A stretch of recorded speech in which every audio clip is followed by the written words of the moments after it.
Hello बच्चों, आज का टॉपिक है हमारे पास डाइलेक्ट्रिक पोलराइजेशन। पोलराइजेशन आपने पहले पढ़ चुके हैं। जो हमारे पास पोलर मॉलिक्यूल्स थे, पोलर मॉलिक्यूल्स क्या होते हैं कि उनके पास दोनों चार्ज होते हैं, इक्वल एंड अपोजिट चार्ज होते हैं, पेयर में होते हैं और नेट जो चार्ज होता है वो 0 होते हैं और वो एक डाइपोल बनाते हैं। क्या बनाते हैं? एक डाइपोल बनाते हैं। और डाइपोल कब बनता है? जब पॉजिटिव चार्ज और नेगेटिव चार्ज अलाइन हो जाते हैं एक ही लाइन में। तो अब यहाँ पर हम पढ़ेंगे कि जो हमारे पास पोलर मॉलिक्यूल्स तो बनाते ही बनाते हैं, नॉन पोलर मॉलिक्यूल्स भी बनाते हैं। किस तरह से बनाते हैं? जब हम नॉन पोलर, इनिशियली हमने एक क्या लिए है, एक स्लैब ली है और वो स्लैब कैसी है? हमारे पास स्लैब है नॉन पोलर डाइलेक्ट्रिक स्लैब। कैसी है? नॉन पोलर डाइलेक्ट्रिक स्लैब को इन प्लेट्स के बीच में रखा है और हमने इनको एक्सटर्नल इलेक्ट्रिक फील्ड अप्लाई की, मतलब इलेक्ट्रिक फील्ड अप्लाई की है ई नॉट। तो जो हमारे पास नॉन पोलर मॉलिक्यूल्स हैं, उनका जो पॉजिटिव चार्ज और नेगेटिव चार्ज उनका सेंटर पे कोइंसाइड करते हैं, इस तरह से सेंटर पे कोइंसाइड करते हैं, इस तरह से।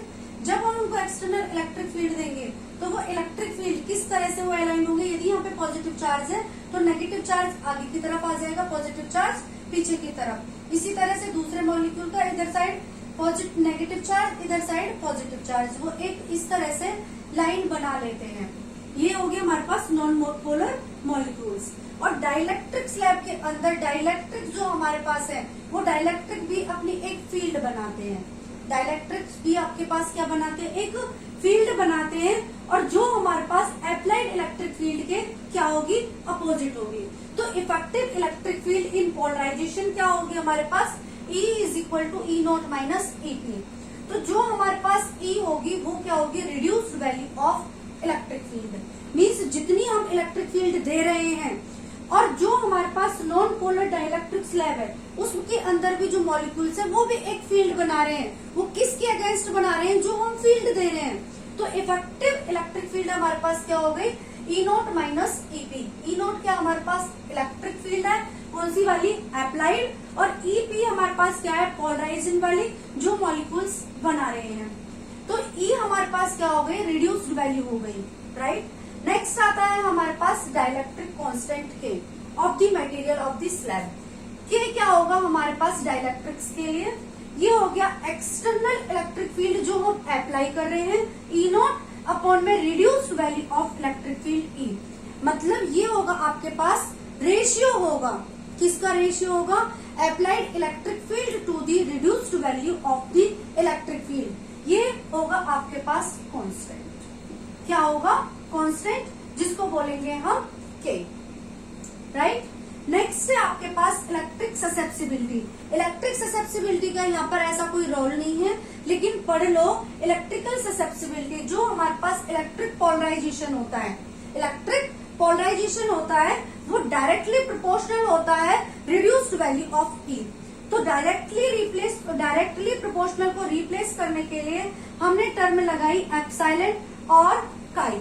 ये जो सिंबल दिख रहा है आपको, ये सिंबल, ये हमारे पास क्या है? काई है। डायमेंशनलेस है, इसकी कोई यूनिट नहीं है।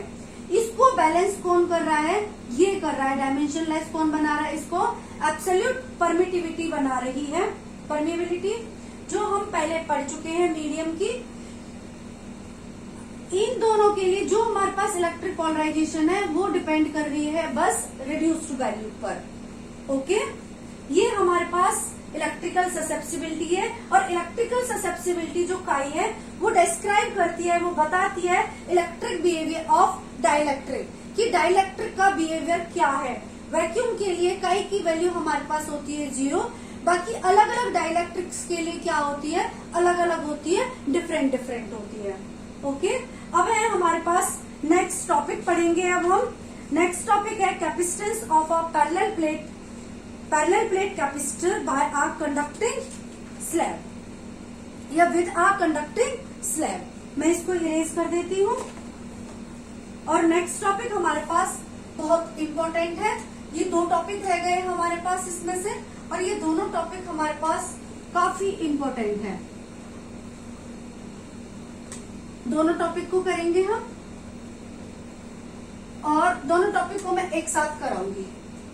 Capacitance of a parallel plate capacitor, 1 minute में देख लेती हूँ कितना पार्ट आता है इसमें। Capacitance of a parallel plate capacitor with conducting slab, with conducting slab के साथ करना है हमें। कैपेसिटी निकालनी है किस तरह से, कंसीडर किया हमारे पास ये क्या हो गई, पैरेलल प्लेट कैपेसिटर हो गया। इस पैरेलल प्लेट कैपेसिटर पर यहाँ पर पॉजिटिव चार्ज, यहाँ पर नेगेटिव चार्ज, यहाँ पर नेगेटिव चार्ज, ओके। यहाँ पर हमने एक कंडक्टिंग स्लैब को इंट्रोड्यूस करा है, रखा है।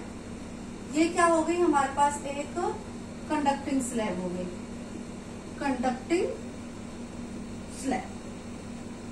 आपको पता है कंडक्टिंग स्लैब के अंदर हमारे पास यहाँ पर नेगेटिव चार्ज एक्वायर होंगे और यहाँ पर पॉजिटिव चार्ज, मीन्स इस तरह से लिख सकते हैं हम, यहाँ पर हो गए नेगेटिव चार्ज, यहाँ पर हो गए पॉजिटिव चार्ज। तो यहाँ पर हमारे पास इलेक्ट्रिक फील्ड क्या होगी, जीरो होगी। क्या होगी, इलेक्ट्रिक फील्ड जीरो, क्योंकि कंडक्टिंग है, कंडक्टिंग के लिए हमारे पास इनसाइड अ कंडक्टर क्या होती है, इलेक्ट्रिक फील्ड जीरो। इसकी थिकनेस क्या है, टी है, और इन प्लेट्स को किसी डी डिस्टेंस पर रखा गया है। तो हमारे पास जो रिमेनिंग पार्ट है वो कितनी डिस्टेंस का रह गया, डी माइनस टी का रह गया। तो यदि हमारे पास इनिशियली कंडक्टिंग स्लैब नहीं है और कोई एयर है, तो उस टाइम हमारे पास कैपेसिटी कितनी है, epsilon not a upon T है। जब हमने कंडक्टिंग स्लैब को रख दिया अंदर, तो हमारे पास कैपेसिटी कितनी होगी, तो उसके लिए हम निकालेंगे पहले पोटेंशियल। पोटेंशियल क्या होगा, E into D, means D कितनी बच गई हमारे पास अब, डी माइनस टी, क्योंकि थिकनेस वाला पार्ट हमने हटा दिया, कितना बचा, डी माइनस टी वाला। तो इलेक्ट्रिक फील्ड क्या होती है, जो हमारे पास अप्लाइड इलेक्ट्रिक फील्ड है, कितनी इलेक्ट्रिक फील्ड दी है हमने, ई नोट दी है, ई नोट सिग्मा अपॉन में epsilon naught D minus T. Sigma किसके इक्वल होता है, चार्ज अपॉन में, चार्ज कितना दिया हमने, क्यू, चार्ज अपॉन में area epsilon naught D minus T. ये हमारे पास क्या निकल गया, पोटेंशियल निकल गया। और कैपेसिटी क्या होती है, क्यू अपॉन वी होती है। क्यू को ऐसे रखा, पोटेंशियल की वैल्यू पुट की, क्यू डी माइनस टी, और ये कहा जाएगा आपका ऊपर की साइड, क्यू से क्यू कैंसिल आउट, क्यू से क्यू कैंसिल आउट, हमें मिला A epsilon naught D minus T. इसको लिखेंगे हम A epsilon naught D minus T. यहाँ पर हमने लिखा C M is equal to A epsilon naught upon में D common 1 minus T upon D.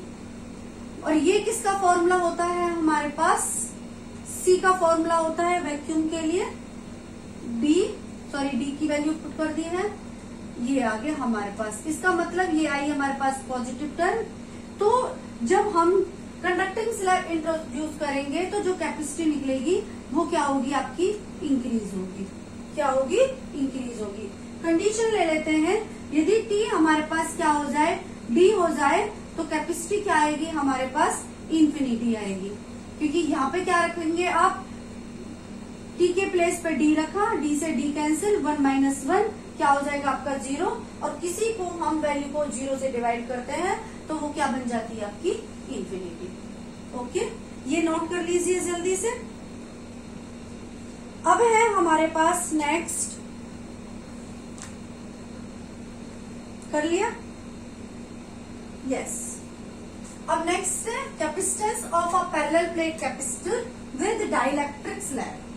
किसके साथ है, with dielectric slab, with dielectric, with